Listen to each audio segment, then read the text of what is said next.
बोलो जयकारा। बोलो मेरे श्री गुरु महाराज की जय। श्री सद्गुरुदेव भगवान की जय। श्री परमहंस दयाल जी महाराज की जय। श्री नंगली निवासी भगवान की जय। श्री अद्वैतानंद सच्चिदानंद प्रकाश। आगे एक सत्संगी ने पूछा कि पंचरात्र मत में क्या सिद्धांत है। इसका किसी प्रमाणिक ग्रंथ में जिक्र भी है या ऐसे ही कोई समाज है। श्री महाराज जी ने फरमाया कि यह एक वैष्णव मत है। इसको भागवत या साधवत भी कहते हैं। इसका महाभारत में जिक्र आया है। अहिबुद्धन ने संहिता में भी जिक्र है। नारद पंचरात्र इसका प्रमाणिक ग्रंथ है। इससे विषयों का निरूपण है। पहला परम तत्व, दूसरा मुक्ति, तीसरा भक्ति, चौथा योग, पांचवा संसार पंचरात्र। रोग अपनी भुजाओं पर शंख चक्र की गर्म मुद्राओं का चिन्ह लगाते हैं। माथे पर डंडे की तरह उधर्भ पंडु और कानों में तुलसी लगाते हैं। इसका मत है कि 5 वेदों के मानने से मुक्ति होती है। पहला जीव ईश्वर भेद, दूसरा जीवों पर परस्पर भेद, तीसरा जीव और जड़ में भेद, चौथा ईश्वर और जड़ में भेद, पांचवा जड़ पदार्थों में परस्पर भेद। इसकी संहिताओं के 4 विषय हैं। पहला ब्रह्म, ज्ञान ब्रह्म, जीव और जागत से आध्यात्मिक रहस्यों का उद्घाटन और सृष्टि का निरूपण। दूसरा योग मुक्ति के साधन, योग और उसकी क्रियाओं का वर्णन। तीसरा क्रिया, मंदिरों का बनवाना और मूर्ति स्थापना करना। चौथा 4 दिन की क्रिया, मूर्ति और मंत्रों का पूजन। इस मत में वासुदेव जगत के ईश्वर हैं। उन्हीं से संस्करण यानी जीव की उत्पत्ति है। संस्करण में प्रद्युमन यानी मन की ओर उससे निरुद्ध यानी अहंकार की उत्पत्ति है। भगवान के 2 भाव निर्गुण और सगुण माने गए हैं। ज्ञान, शक्ति, बल, ऐश्वर्य, वीर्य और तेज, ये 6 गुण भगवान के हैं। भगवान के शक्ति का सामान्य नाम लक्ष्मी है। उसके 2 रूप हैं। पहला क्रिया शक्ति, दूसरा भूत शक्ति। जगत के मंगल के लिए भगवान 4 रूपों की सृष्टि करते हैं। पहला विहू, दूसरा विभव, तीसरा आचार्यवत, चौथा अंतर्यामी। जीव स्वभाव से शक्तिशाली, व्यापक और सर्वज्ञ है, परंतु सृष्टि काल में भगवान की तिरोधान शक्ति यानी माया या अविद्या जीव की सर्वशक्ति और सर्व ज्ञात्व का तिरोधान कर देती है, जिससे जीव अणु किंचितज्ञ बन जाता है। इन्हीं अणु तत्ववादी और मल कहते हैं। भगवान की कृपा से जीव का उद्धार होता है। उनकी कृपा पाने का उपाय शरणागति, जो 6 तरह की है। ये ब्रह्म की एकता परिमाणवाद के तरीके से मानते हैं। 5 रात्र अगम में जीव विशुद्ध तत्व है, जिसको तंत्रशास्त्र में बिंदु कहते हैं। आगे एक दिन एक सत्संगी ने तांत्रिक मत में के बारे में पूछा। श्री महाराज जी ने फरमाया कि इस मत का केंद्र कश्मीर है।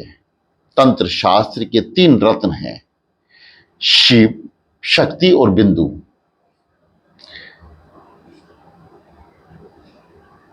शिव शुद्ध जगत का करता है, शक्ति कारण है, बिंदु उपदान है, इसी का नाम महामाया है।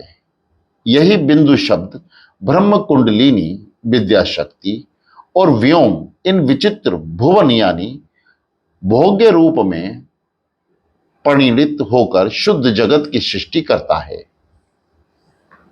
जब शक्ति के आधार से इस बिंदु का स्मरण होता है तब उससे कला उदय होती है। कला का अर्थ है अवयव, टुकड़े, हिस्से। सृष्टि काल में मूल प्रकृति भिन्न भिन्न अभिव्यक्ति रूपों में धारण करती है। अंश रूपिणी यानी दुर्गा, लक्ष्मी, सरस्वती। कला रूपिणी यानी पुष्टि, तुष्टि और अन्य देवियां।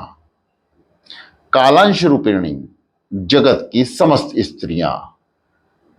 इन कलाओं की उत्पत्ति वर्णों से होती है। कुंडलिनी शक्ति वर्णमाला की सृष्टि करती है। कुंडलिनी से शक्ति उत्पन्न होती है, शक्ति से ध्वनि उदय होती है, ध्वनि से नाद, नाद से निरोधिका और उससे अर्धचंद्र का, उससे बिंदु का, बिंदु से परा पश्यंती,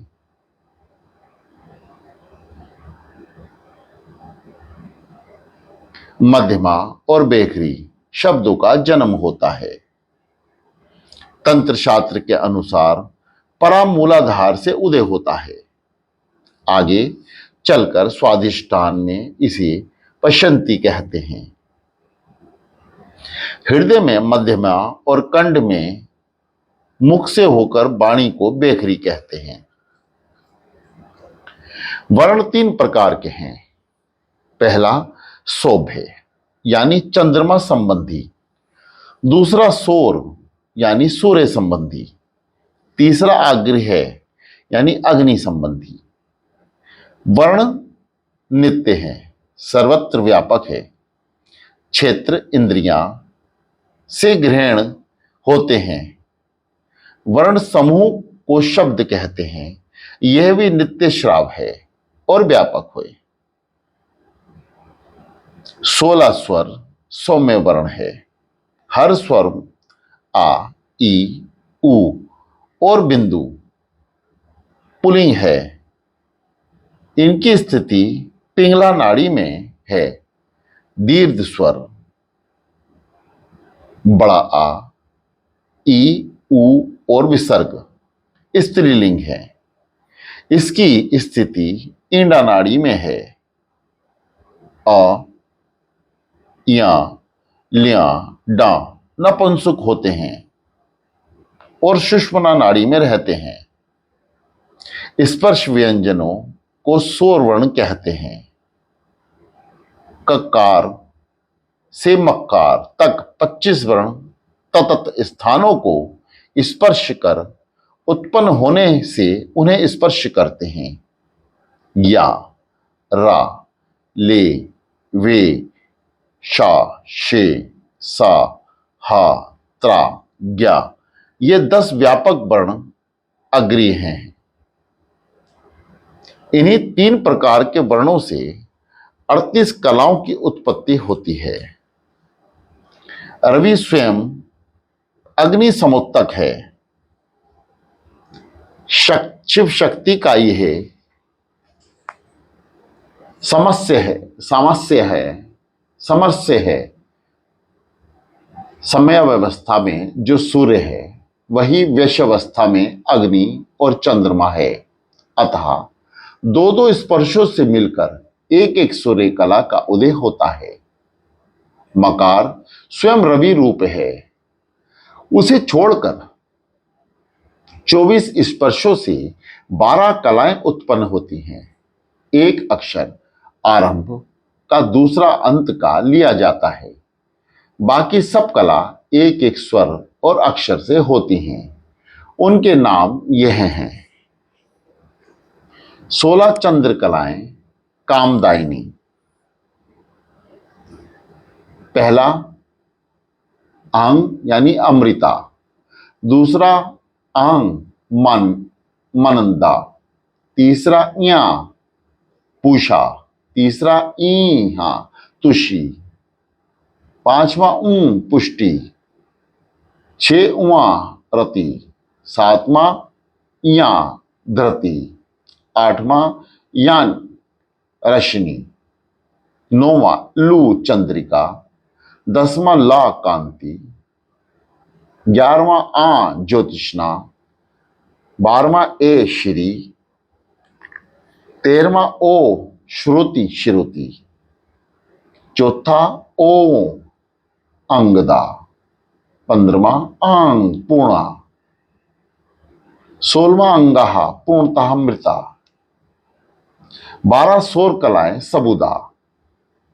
पहला कंग भंग बापिनी, दूसरा खंबंग तापनी, तीसरा गंग फक गुमा फूषा, चौथा घंग पंग मरीचि, पांचवा डंग नंग ज्वालिनी, छठा चंग घंग रुचि, सातवां छंग दंग सुषमना, आठवां जंग थंग भोगदा, नौवां यांग त्यांग विशा यानी विष्पा, 10वां यांग म्यांग बोधिनी, 11वां टंग दंग धारणी, 12वां ठंग डंग क्षमा। आगे एक रोज श्री महाराज जी ने एक भजन पढ़ा। दुख की बात है कि वह याद नहीं रहा, सिर्फ टेक और एक पद याद है। क्यों भूला तू बाबा, क्यों भूला तू बाबा, फकीरी घर दूर, शेख फरीद कुएं में लटके हो गए चकनाचूर, फकीरी घर दूर। और फरमाया कि बाबा शंकर गंज ने बड़ी कड़ी तपस्या की, एक कांट का टुकड़ा गोल रोटी की शक्ल का बनवा लिया। जब उसको भूख लगती पेट से बांध लेते थे। अपनी माता के पास जाकर अपनी समस्या का जिक्र किया तो माई साहिबा ने फरमाया कि फकीरी घर दूर है। बाबा साहिब फिर जंगल को चले गए और बिना अन्न में जल के कुएं में लटक कर तपस्या की। जब रुंझ अरंझ हासिल हुआ तो फिर माता के पास गए। फिर उन्होंने यही फरमाया कि फकीरी घर दूर। बात यह थी कि चेले का क्षमता और हौसला देखकर गुरु उपदेश करते थे। जैसे जिसकी भावना होती है वही उसको दिया जाता है। जिस पर 5 गिलाफ या म्यान या कोश चढ़े होते हैं, पहला अन्नमय कोश है, उसका सुख अच्छा खाना, अच्छा पहनना और विषय भोग है। जिनको इसी कोश में सुख की इच्छा होती है, बस गुरु उस चेले के लिए उसी का प्रबंध कर देते हैं। गुरु तो कल्प वृक्ष की तरह है, जो कंचन मांगता है उसको कंचन मिलता है। जो भूस मांगता है उसको भूस की प्राप्ति हो जाती है। अगर चेले का हौसला ज्यादा हुआ और समझ आ गई कि ये बातें तो बिल्कुल तुच्छ हैं, प्राण निकल जाएं तो सब धरा रह जाएगा, तो उसको प्राणायाम आदि बतलाकर प्राण में कोश और आनंद प्राप्ति कराते हैं। समाधि और प्राण की स्थिरता से जो सुख प्राप्त होता है वह अन्नमय कोश के सुखों से कहीं ज्यादा है। चेला और भी बड़े हौसले का हुआ और समझ गया कि मन की चंचलता समाधि से उत्थान पर ज्यों की त्यों दुखदाई होती है। तो ये जिज्ञासा करता है कि उसको कुंभक योग की बढ़ी हुई क्रियाओं द्वारा मन के निरोध का उपाय बतलाते हैं, जिससे मनोमय कोश का आनंद प्राप्त होता है। अगर इससे भी ज्यादा हौसला हुआ और शिष्य समझने लगा कि मन भी ठहर गया और अपने स्वरूप का पता चला, तब उसको तत्मासी का उपदेश कराते हैं, जिससे विज्ञान में कोश का सुख मिलता है। अगर उससे भी ज्यादा हौसला हुआ तो आगे का उपदेश करते हैं, जिससे उसको आनंद में कोश का सुख हासिल होता है। लेकिन जहां तक कि जितना आनंद है वह कोशों का ही है। आत्म आनंद का घर अभी दूर ही है। वह ब्रह्मनिष्ठा से प्राप्त होता है। इससे आगे जो पद हैं उसमें ना तो शिष्य का कर्म काम देता है, ना गुरु की युक्ति चलती है। यह तो उस पूर्ण ब्रह्म पुरुषोत्तम की मोच पर ही निर्भर है। ब्रह्मलीनता का आनंद मुख से वर्णन नहीं हो सकता। आगे एक रोज इरशाद हुआ कि संस्कृत भाषा में जितने अक्षर हैं महज फर्ज हुए स्याही के चिन्ह ही नहीं हैं, बल्कि हर एक स्वर और व्यंजन का एक एक अर्थ है, जिसके बोलने और लिखने से उस स्वर और व्यंजन का अर्थ समझ में आता है। दूसरी बात यह है कि उनका देवताओं से भी संबंध है।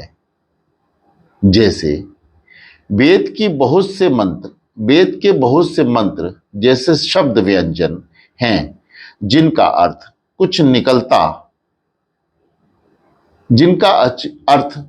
नहीं निकलता, लेकिन उन अक्षरों का जिस देवता से संबंध है उसकी प्रसन्नता और सिद्धि में वह मंत्र पूरा पूरा काम कर देते हैं।